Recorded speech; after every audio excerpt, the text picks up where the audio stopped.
I cannot find any videos on how to change these lenses.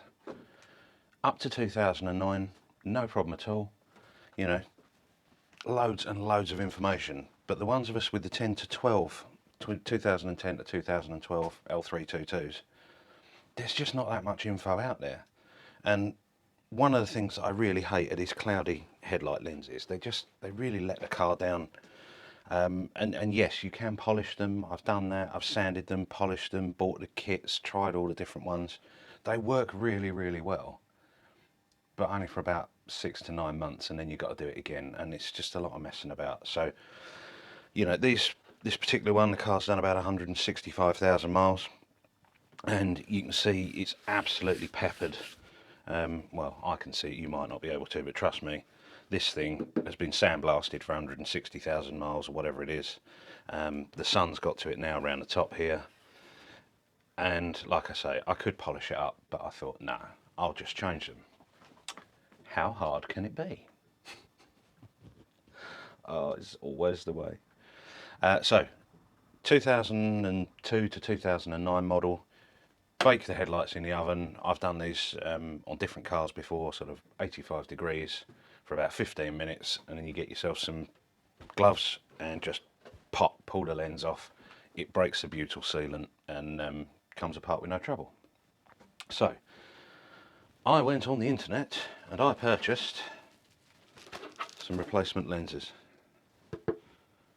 You know, that's a big difference. And I thought, yeah, I'm going to do that. I'm going to change those yesterday. So I whipped the bumper off, and that in itself is not particularly easy. You do have to take the bumper off on the 2010 onwards model because there's a bolt under here and it is behind the bumper. It's not difficult, but you do have to take the bumper off.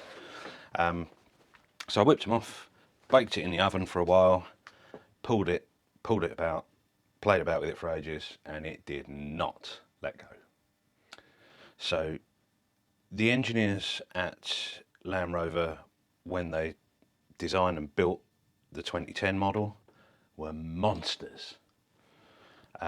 They have done everything in their power to make this harder for us. So they've glued them in, and it's like Sikaflex, it's like the windscreen bonding sealant. It's a pain, it really is. But I didn't know that when I started, and before I put it in the oven, I decided to wash the light, and while I was washing it, I didn't notice that the cap here for the full beam bulb was not fully on, and I filled it with water. And then, well, you know what happens there. It will condensate always. You'll never get it properly dry. So I was like, well, yep, let's cut the headlight apart. So then completely butchered the thing, got it in bits, got the new lens on it last night and thought, yeah, that looks good. But it is noticeably different, and I think it's going to stand out if I just do one. So this morning I'm going to do this one, and I thought, as there's no information on how to do it at all, I will do a destructional video, because like, don't blame me if it goes wrong. Show you how I did it, what's involved, and hopefully that will help you out to make a decision whether you really, really need to do this, and you think, yeah, I can do that, no problem. Nothing but regret from me. So what I'm going to do, put this one out of the way so I don't damage it, and then we'll talk about what we need to get this one apart, and then I'll show you how to destroy the headlight from an L322, and hopefully how to put it back together afterwards. Let's get a bit of space and I'll get some tools. Right, start with the tools. What you're going to need. You are going to need a T10 Torx and a T15 Torx. One of these is absolutely invaluable when you're working on cars, as far as I'm concerned. It's a little ratchet, but it just holds the screwdriver bits, and because it's so slim, it fits in all the places where you can't get the screwdriver with the socket and the ratchet. Now that's really useful, and I absolutely needed that to do this job. You can get them on, well, Amazon or anything like that, but if I can find it, I'll pop a link in the description to that. Not expensive, really, really good. What I lovingly term the hook of doom. I've never seen another one like this. I found it behind the dashboard of an Astra years ago, and I use it all the time. It's really, really handy for digging the sealant out on these, and also stabbing yourself in the hand there. Be careful. Brutal set of grips for getting hold of the plastic and snapping it about. Dustpan and brush. Another really spiteful little hook tool. And a sturdy and a relatively sharp flat blade screwdriver that you're not too bothered about destroying. And then a multi-tool. I borrowed this from my brother. It's a really nice thing, but you will need to chop this headlight apart. It's not for the faint of heart. It's no fun at all, but it's got to be done. And what we're going to do is remove, we've got to remove this lens, and as I said, it's glued in all the way around here. You can see, hopefully, maybe get some extra light on this.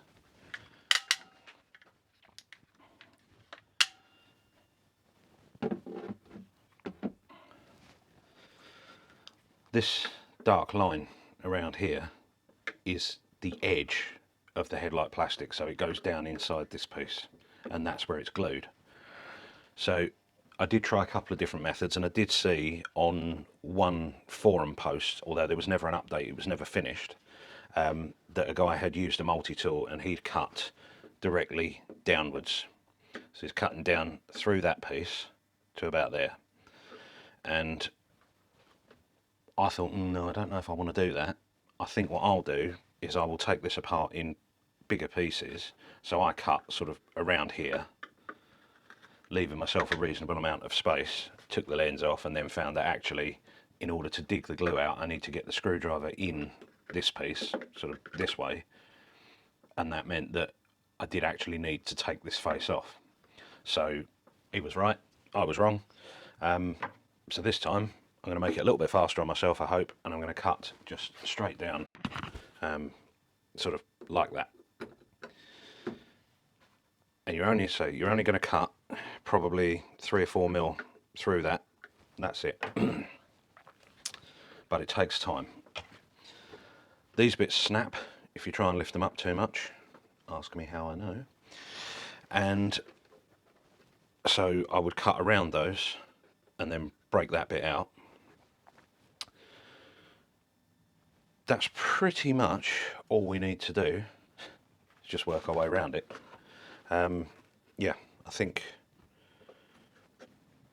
that's about it. The other part, which you probably won't be able to see on camera. Well, this one's had paint, so it's got overspray all over it. But there are some screw threads. I think there are 3. Oh, there's one. Let's see if I can just hold that up there. So there's one just there. And that's where the inside trim piece screws on. So there's one there, one in the corner here. Excuse me. And then the absolute worst part, there are 2 that go in from the back. And that's where you need this. And you do have to bend the trim a bit to get it out. I'll come on to that in a minute. I'll show you how that works. In fact, I'll just show you quickly where it screws in. On the back of the replacement lens, there's 2 pins that have these tiny little self-tapping T10 Torx holding the grey plastic trim or black trim in there, depending on which one you've got, and the others there. That's really awkward, because when you actually cut the lens with a multi-tool, you can cut down this edge or across here, but you can't cut deep enough in to get to that piece. So you have to cut most of it off and then manipulate it, get this in and unscrew it. But I'll talk you through that a bit more as we go. So for now, start cutting. That's it. I don't want to do it.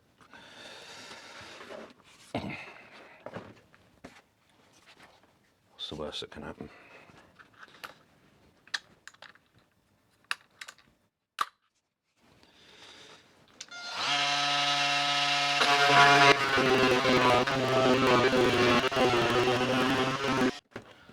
Like that. Work your way around.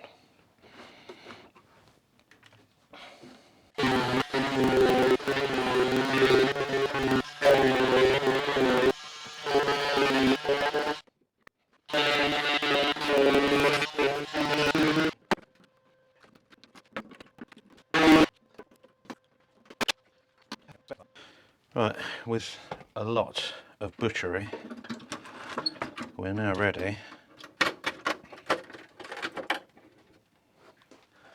to simply lift the lens away from the lamp. Or at least almost simply do that. And there you go. That's how you remove the headlight lens on an L322 2010 to 12. Brilliant.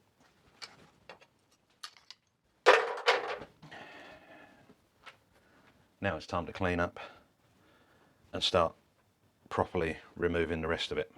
That's the easy bit. Nah, it's not that bad. Having now got that, just that lens off, what I'm going to do is start working on taking this out. And I don't know how well I can get this in shot, but there are two bars here. One's got a slight scratch on it now. And they come in and round the back, and the screws go in like that into the side of the lens. So they're pretty much behind there and there, and you cannot get to them. So that's the reason why we have to cut the lens off and leave this piece of trim in place. When you put it in on the new one, obviously you bolt this piece into the lens and then you fit the lens as one unit. It's not too bad. So we need to disconnect that. We need to take the indicator out. That's a 15.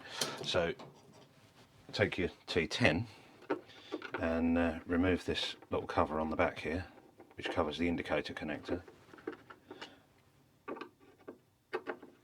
And this is on a ribbon cable as well, so you do need to be a little bit careful with it. I mean, it's not so delicate that you can't touch it, but just be a bit mindful when you're moving things around and you're manipulating the lamp, that you do need to be a bit careful of that. So that's your 4 T10 self-tappers. In fact, these are all the same, and it's the same screws that hold this piece of trim to the inside of the lens.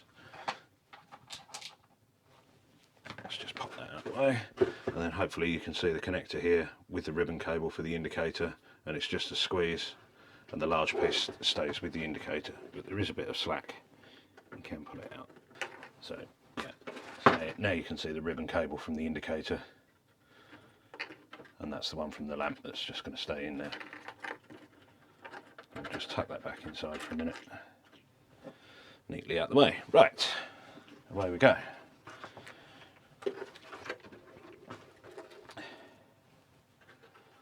Now we've removed, I don't know if you can see this now, it maybe make more sense as to why I cut those squares out of the lens, because that's where that's screwed in from the back, and we'll take that off in a minute when we can turn this over.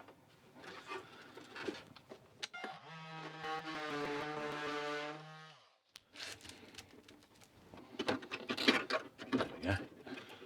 Just, but it's out.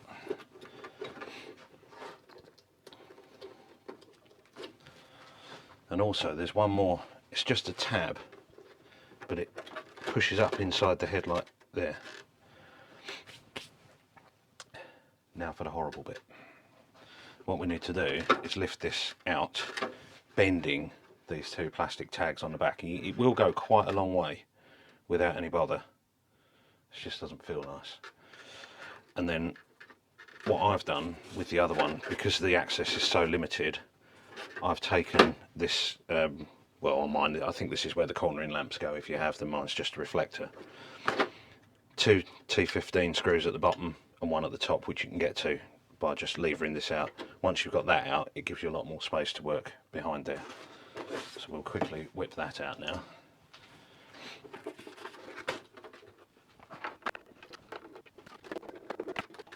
There's a lot of people that say that you mustn't touch the chrome and that it's really, really delicate. I've never had a bad experience with this. Obviously don't go mad and try and touch it, but you know, it doesn't rub off. Obviously I'm only doing this on a piece that won't ever show, but it's actually a bit tougher than I expected, which was quite a pleasant surprise. Now with that removed, I don't know whether I'll be able to get a shot in there. I'll take a photograph of it and I'll put that on screen and you'll be able to see where they are.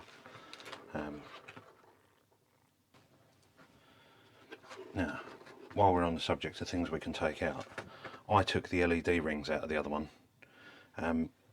There's only 4 screws holding this in, and if you can get that out, that again gives you even more room to work to get these 2 screws out. So again, that's a T15, 2 at the bottom, 1 over there and 1 at the top on that corner.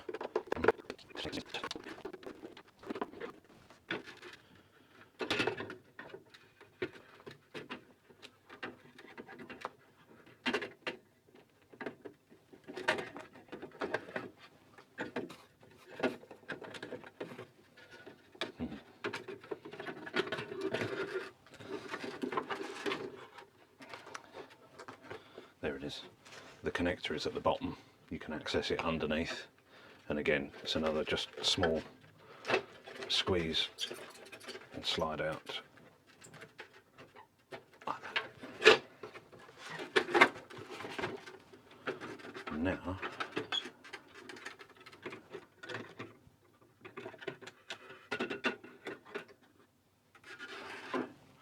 we can take that out and you can see 1, 2, 3, 4. There isn't a screw in this top one. We'll set that to the side. Right, now we've got a lot more room to work in here, and hopefully I'll be able to get my hand in there and undo those 2 screws with my little tiny ratchet.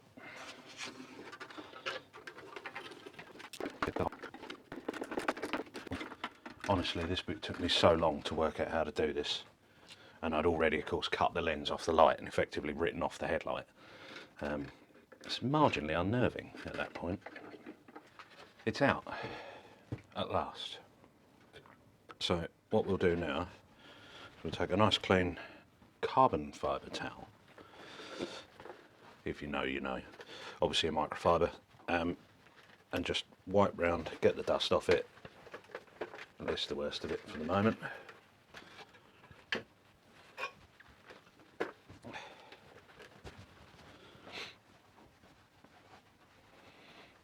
And now you can see, now it's out, where the 2 screws were going in from the side into the lens, and where it's screwed in the other 3 places. So I'm just going to whip those out, and then we can fit this in the new lens.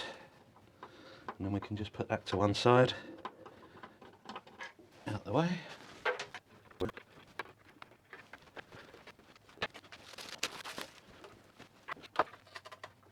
Yeah, I do have to bend this a bit to get it in. It was a bit unnerving when I first did it. I thought maybe it didn't fit, and that, you know, then I was in real trouble. But it does fit, it's fine. It just needs a little bit of help to get it in. There we go.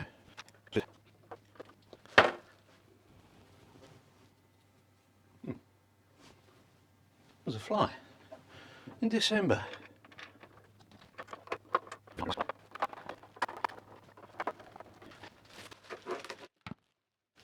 That's nice, isn't it?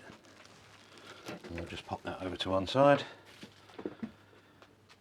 And now we just have to clean this up. Oh boy. It's actually not that bad. It's bad. It's boring. It's time consuming, but overall it's not so hard to do. So you know, start anywhere, really doesn't matter. I'll probably take the multi-tool and just trim this piece off here, and then yeah, just start working through. Right, finally a piece that's come out, and now you can see just how much sealant is around that. But so it comes off reasonably easily.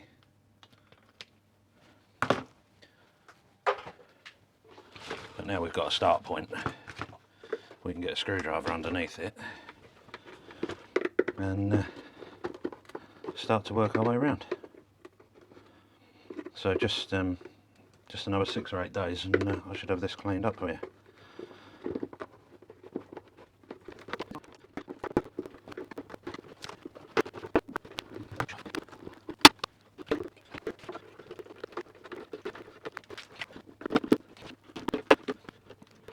Something has just occurred to me as I've just snapped one of these tabs like an idiot. The little upstands that go into them, if you cut those off, you'll make your life a lot easier. So I've just taken a multi-tool and just sliced down there between them just to cut that tag off, and then as I lift this I don't end up with it snagging on the holding clip there.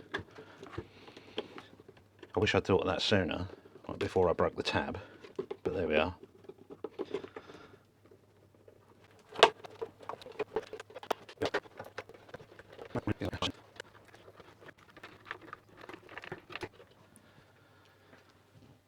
Yeah, done. Did I even have a beard when I started this? I can't remember, it's been so long.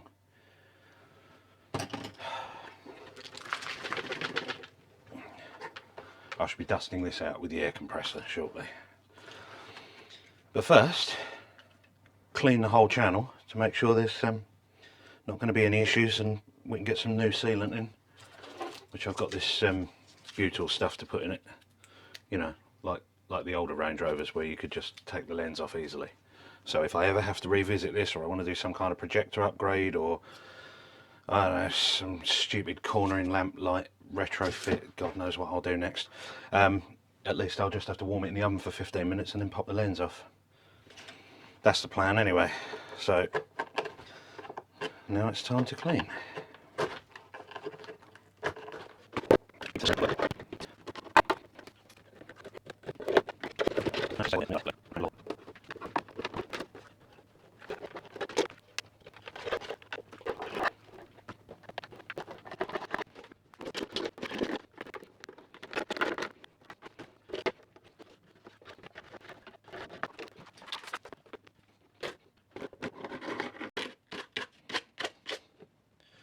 Right, I think that will about do.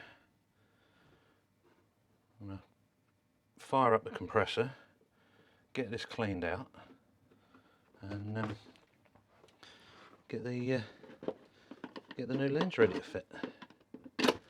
We're almost there. That looks a bit better. I've given it a good dusting, and now we can start to put it back together. Thank goodness, we're getting a bit closer.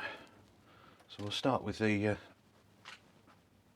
bling rings, or whatever they're called, I don't know, just, you know, the things.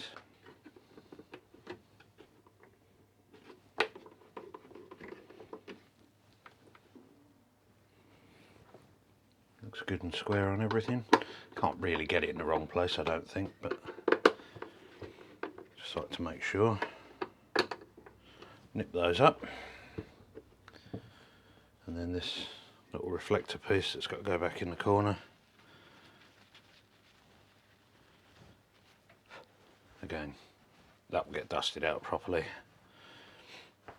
in a moment, but just for now.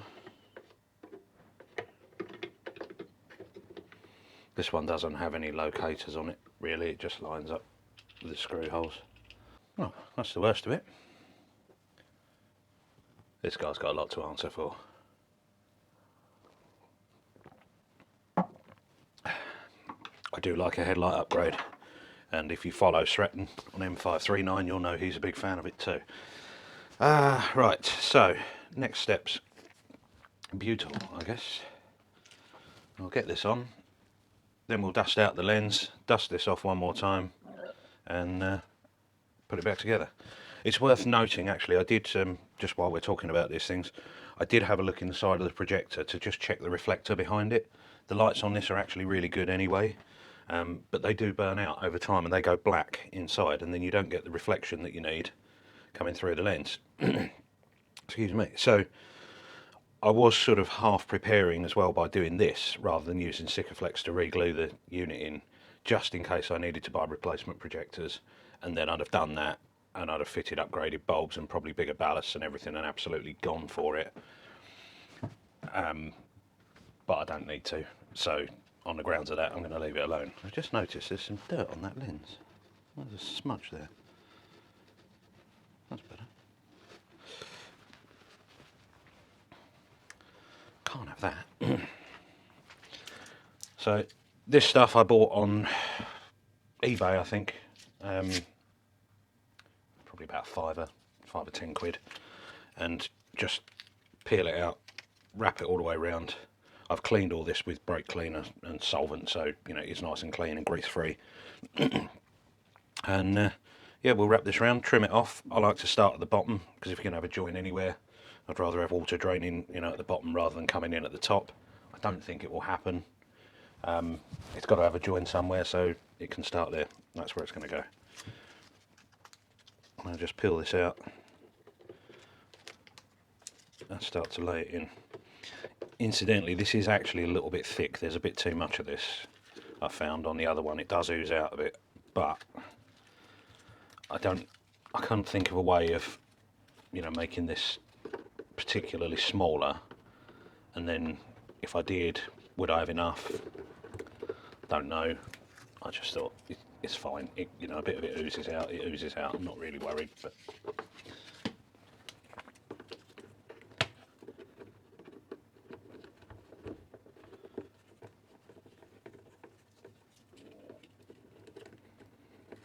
the only problem is here, because it's not very warm out here today. Yeah, this isn't. It's not really sitting in.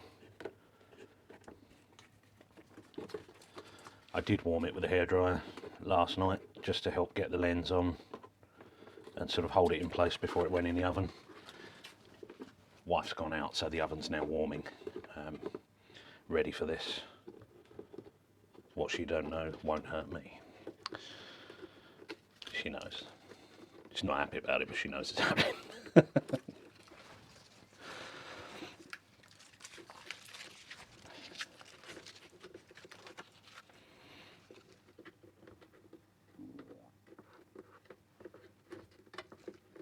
Make sure you've cleaned these corners out really well, because you're going to end up with quite a lot of butyl in the bottom there.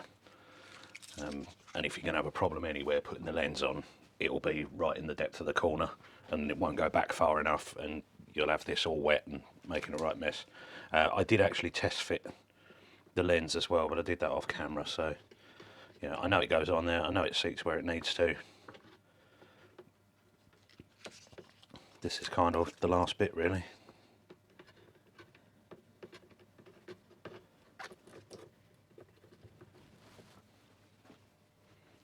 Blade. There it is. Take your best garage hairdryer once you're ready. Perfect.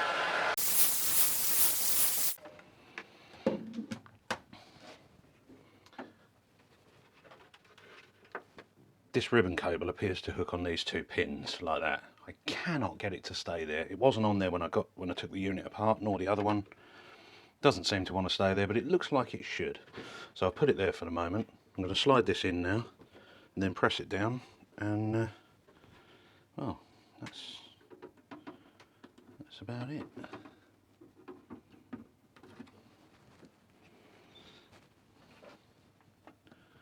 Obviously line up your clips, and there is a slight locating pin, but it's just a case of really just push it in. And remember, when you are pushing it in,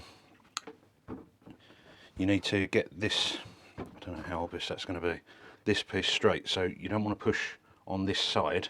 The temptation is to try and push it in at an angle. What you need to do is move it square to this piece here. So bring it back on this plane, and that'll help you get it in. But I say it's kind of tricky when the butyl's cold to get it going. So I'm going to go and pop this in the oven now. It should be up to temperature. It's 85C or 220 Fahrenheit. I don't know Americans, but you know, if it's a fan oven, reduce slightly. Obviously, reduce cooking time. Yeah, 85C. 15 minutes is all I'm going to leave it for, and then I'll be able to don these rather fetching gloves to be able to take it out of the oven, and then at that point I'll be able to actually squeeze that back and lock all these pins in place, and then we connect the indicator, put the cap on the back, let it cool, pop it in the car. I know it was effort, but doesn't it look good? So that's it, that's my Christmas baking, done. It's quite warm, but you can see now that I've managed to squeeze this in, close the gap and lock the clips over.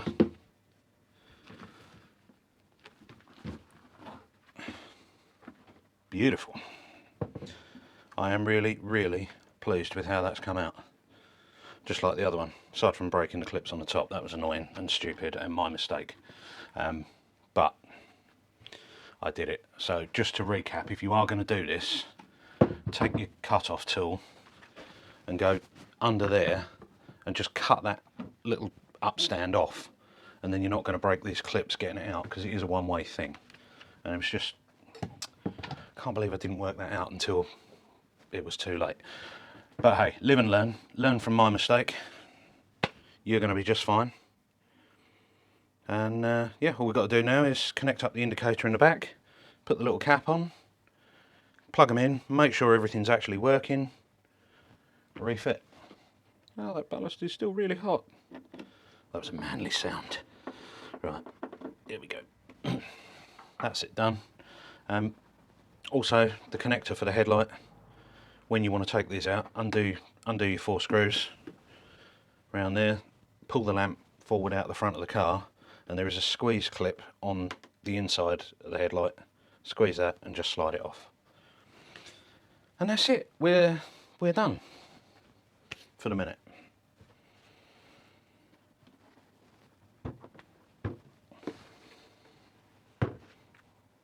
I'm pleased with that. Was it worth it?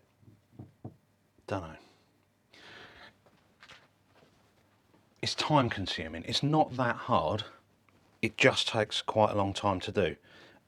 And it's pretty frightening when you first start cutting the lens. Because of course, you know, you've ruined it at that point, haven't you? You're at the point of no return. You stick something through that. I'm pleased I've done it. Would I do it again? Yeah, probably. To be honest, it's not a case of if, it's when. I get another 322. I'm going to do this again, aren't I? Because that is just going to lift the front of the car. It's going to make it look so nice. So there we go. Now you've seen how to do it. Or you've seen a way to do it. Maybe not the right way, but you've seen a way to do it.